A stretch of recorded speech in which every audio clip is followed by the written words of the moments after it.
रात के 2 बजे का समय था।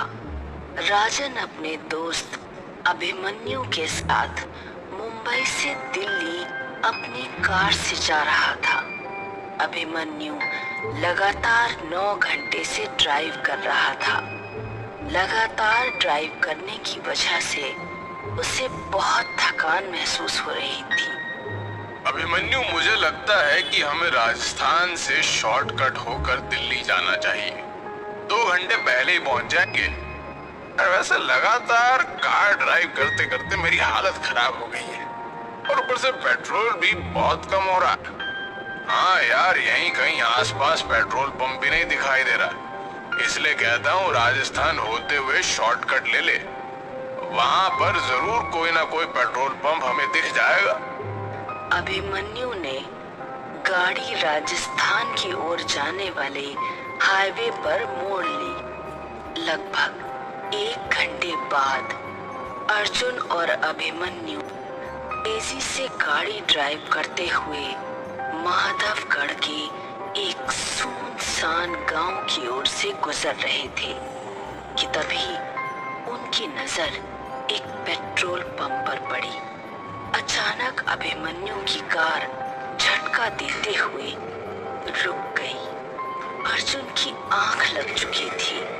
कार अचानक रुकने से अर्जुन नींद से जागते हुए बोला, क्या हुआ? अरे दिखाई नहीं दे रहा है क्या? सामने पेट्रोल पंप है और कार में सिर्फ इतना ही पेट्रोल बचा है कि ये 20 से 30 किलोमीटर दूर ही चल पाएगी। एक पल को तो मुझे लगा जैसे कि एक्सीडेंट हो गया हो। अरे कार मैंने नहीं रोकी अर्जुन, मेरी नजर ही इस पेट्रोल पंप पर पड़ी थी और कार अपने आप झटका देते हुए रुक गई। लेकिन जो भी हुआ अच्छा हुआ। पेट्रोल तो हमें कहीं ना कहीं से डलवाना ही था ना। अभिमन्यु और अर्जुन कार से बाहर निकल आए। उन्होंने देखा उस पेट्रोल पंप पर एक भयानक और अजीब सा सन्नाटा छाया हुआ था। अरे यार, यहाँ तो मुझे कोई नहीं दिखाई दे रहा। कहीं ये पेट्रोल पंप बंद तो नहीं पड़ा? यानी बंद तो नहीं है क्योंकि सामने ऑफिस तो खुला है और लाइट भी जल रही है। और वो देख, इस पेट्रोल पंप के अंदर तो एक छोटा सा रेस्टोरेंट भी है, उसके अंदर की भी लाइट जल रही है। मगर मुझे लगता है कि उस रेस्टोरेंट के अंदर भी कोई मौजूद नहीं। अरे तो इसमें टेंशन वाली क्या बात है? अपने हाथों से पेट्रोल डाल लेंगे। इतनी रात में कौन देखेगा हमें? क्या पेट्रोल पंप के कर्मचारी ने हमें देख लिया तो वो हमें चोर समझेंगे? पेट्रोल पंप के आसपास इंसान तो क्या, एक चूहे का बच्चा भी नजर नहीं आ रहा। तभी उन दोनों के कानों में पीछे से किसी व्यक्ति की भारी आवाज टकराई। कौन हो तुम? उस आवाज को सुनकर वो दोनों चौंक कर पीछे की ओर देखने लगे। उन दोनों के सामने अजीब से चेहरे वाला एक व्यक्ति खड़ा हुआ था। यार, इसकी शक्ल तो बड़ी भयानक लग रही है। ऐसा लग रहा है जैसे कि शमशान घाट की चिता से अभी अभी उठकर आया हो। यार, बोल तो बिल्कुल सही रहा। मैं खुद पहली नजर में इसकी शक्ल देखकर डर गया था। लेकिन हमें सिर्फ पेट्रोल डलवाना है और यहाँ से निकलना है। इतना बोलकर अभिमन्यु उस कर्मचारी से बोला, अभी कुछ सेकंड पहले आप कहाँ पर थे? हमें तो आसपास कोई नहीं दिखा था। अपने काम से काम रखो साहब। कहो, किस काम से आए हो? अरे पेट्रोल भरवाना है, टैंक फुल कर दो। अभिमन्यु के कहने पर वो पेट्रोल पंप का कर्मचारी पेट्रोल डालने लगा। तभी अर्जुन की नजर उस पेट्रोल पंप की जमीन पर पड़ी। अर्जुन बुरी तरह से डर गया। अभिमन्यु, अरे नीचे देख, ये तो खून के धब्बे हैं।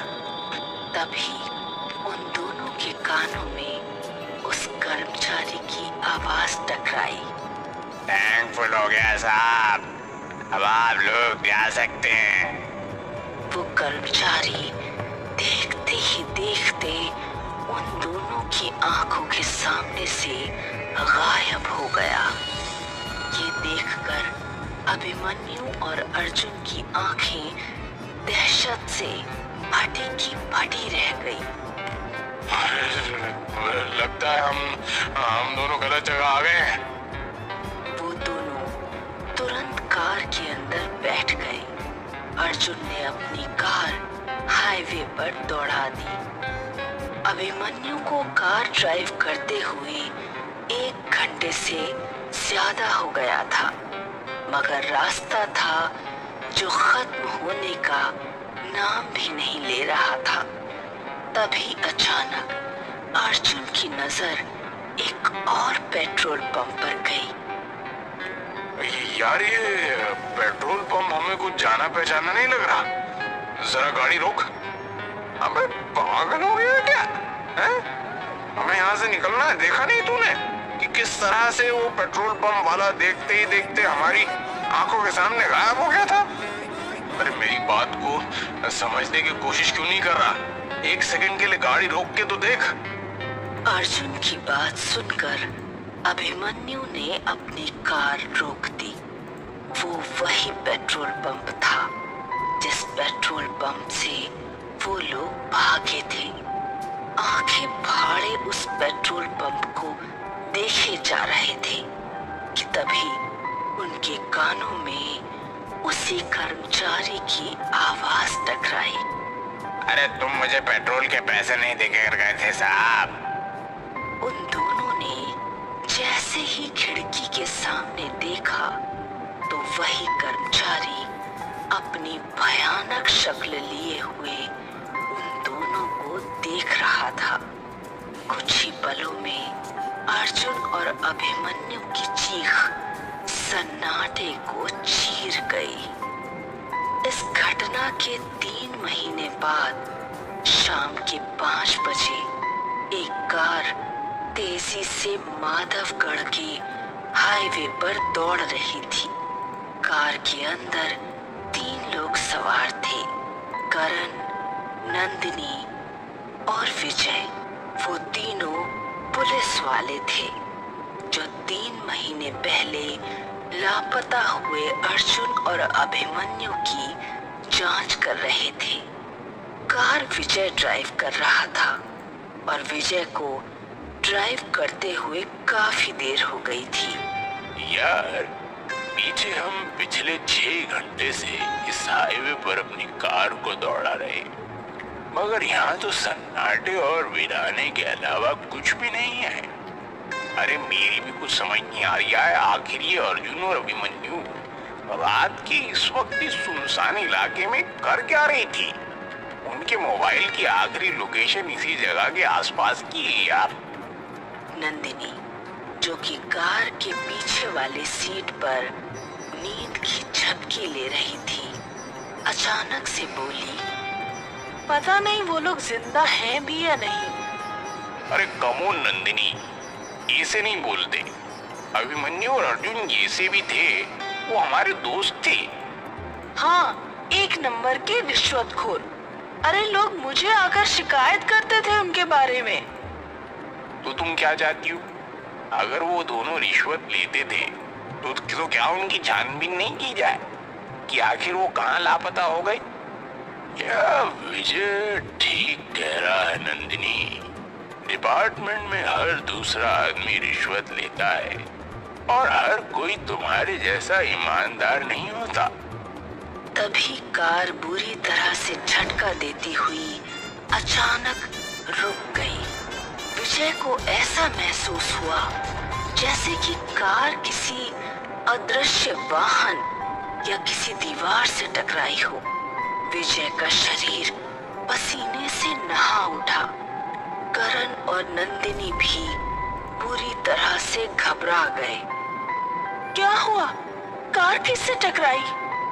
नहीं नंदिनी, कार अचानक झटका देते हुए रुक गई।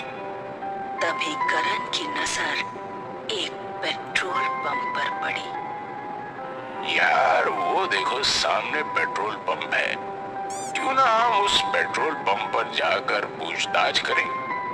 करण सही कह रहा है विजय। कार पेट्रोल पंप के ठीक सामने रुकी थी। विजय, करण और नंदिनी कार से उतर गए और उस पेट्रोल पंप के अंदर चले गए। पेट्रोल पंप पर कुछ लोग मौजूद थे। वो तीनों पेट्रोल पंप के अंदर बने हुए एक रेस्टोरेंट के अंदर घुस गए। रेस्टोरेंट के अंदर कुर्सियां मौजूद ना होकर चारपाइयां मौजूद थी, जहां पर कुछ गांव के लोग बैठे हुए भोजन कर रहे थे कि तभी विजय नंदिनी से बोला, मैं अभी आता हूँ। मैं भी तेरे साथ चलता हूँ यार, थोड़ा हाथ मुंह भी धो लूंगा। नंदिनी वहां पर अकेली थी और वहां मौजूद लोगों को देख रही थी। नंदिनी एक पुलिस वाली थी। तभी नंदिनी के सामने एक अजीब सा दिखने वाला व्यक्ति आकर खड़ा हो गया। खाने में क्या लेंगी आप? फिलहाल तो मुझे एक कप चाय की जरूरत है। एक कप चाय ले आओ। कुछ देर बाद वो लड़का नंदिनी को चाय देकर चला गया। उसने देखा कि कप के अंदर किसी इंसान की कटी हुई उंगली थी। नंदिनी चीखती हुई उस रेस्टोरेंट से निकलकर भागने लगी। अरे क्या हुआ नंदिनी, तुम इतनी घबराई हुई क्यों हो? और ये तुम्हारे माथे पे पसीना कैसा? ये पेट्रोल पंप अजीब सा है करण। इतना कहकर नंदिनी एक ही सांस में सारी घटना उन दोनों को बताने लगी। नंदिनी की बात सुनकर वो दोनों नंदिनी को बहुत गौर से देखने लगे। अरे लगता है तुम्हारे ऊपर थकान हावी हो गई है। करण और विजय ने जब अंदर जाकर देखा, तभी रेस्टोरेंट के अंदर मौजूद लोग एक साथ भयानक हो गए।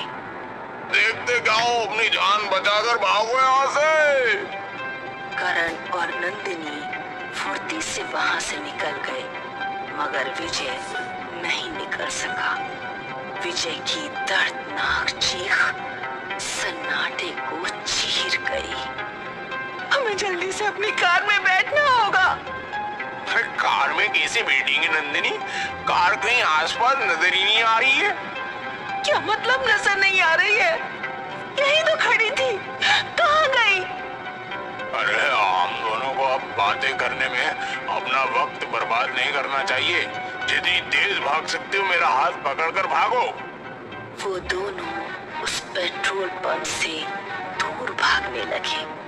वो दोनों बहुत देर तक हाईवे पर दौड़ते रहे। उन दोनों की सांस फूलने लगी। तभी नंदिनी चीखती हुई करण से बोली, अब तो उसी जगह वापस आ गए हैं करण। ध्यान से देखो, हम दोनों ने यहीं से तो भागना शुरू किया था। वो सामने पेट्रोल पंप है। करण की सांसें हलक में अटक कर रह गई। वो ठीक उसी पेट्रोल पंप के सामने ही थे। तभी उन दोनों की कानों में विजय की आवाज टकराई। अरे तुम दोनों मुझे अकेला मरने के लिए छोड़ गए? विजय एक भयानक शक्ल में क्रोध भरी नजरों से उन दोनों को देख रहा था। तुम दोनों को मुझे भी साथ लेकर चलना पड़ेगा। तभी उन दोनों के कानों में अर्जुन और अभिमन्यु की आवाज टकराई। विजय सही कह रहा है। तुम दोनों विजय को रेस्टोरेंट में अकेला छोड़कर भाग गए। करण और नंदिनी ने देखा तो उनके सामने अभिमन्यु और अर्जुन भी अपनी भयानक शक्ल लिए हुए खड़े थे। अचानक अभिमन्यु ने करण की गर्दन उसकी धड़ से अलग कर दी और उसका सर नंदिनी के पास फेंक दिया। नंदिनी चीखती हुई अपने शरीर की पूरी ताकत लगाकर दोबारा भागने लगी। उसकी सांस फूल रही थी, मगर उसने अपने कदम नहीं रोके।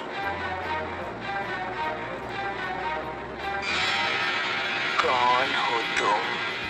नंदिनी ने एक ही सांस में कांपते हुए सारी घटना उस बूढ़ी स्त्री को बता दी। अब तुम यहाँ से नहीं जा सकती बेटी।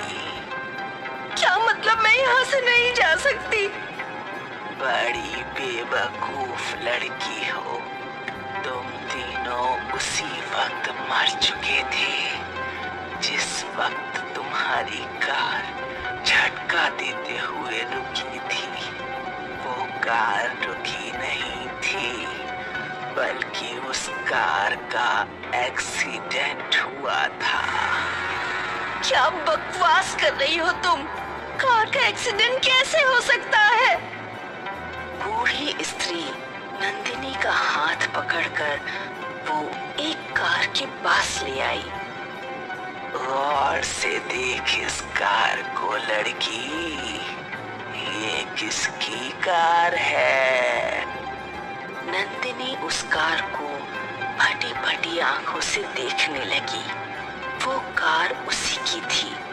उसने देखा उसकी, विजय और करण की लाशें पड़ी हुई थी। तुम तीनों की मौत यहीं हो गई थी। इस पेट्रोल पंप को देख रही हो? ये हॉन्टेड पेट्रोल पंप है, भूतिया पेट्रोल पंप। इस पेट्रोल पंप पर जो भी आता है हमेशा यहीं पर कैद होकर रह जाता है, और यहाँ जो भी वाहन आते हैं अदृश्य हो जाते हैं। तुम्हारी कार किसी एक अदृश्य वाहन से टकराई थी। अगले दिन न्यूज़पेपर में नंदिनी, विजय और करण की फोटो छपी हुई थी और सभी जगह चर्चा थी कि एक बार फिर उसी हॉन्टेड पेट्रोल पंप पर 3 लोग लापता हो गए। ये क्या रहस्य है, कोई नहीं समझ पाया, और शायद कुछ रहस्य हमेशा रहस्य ही रहते हैं।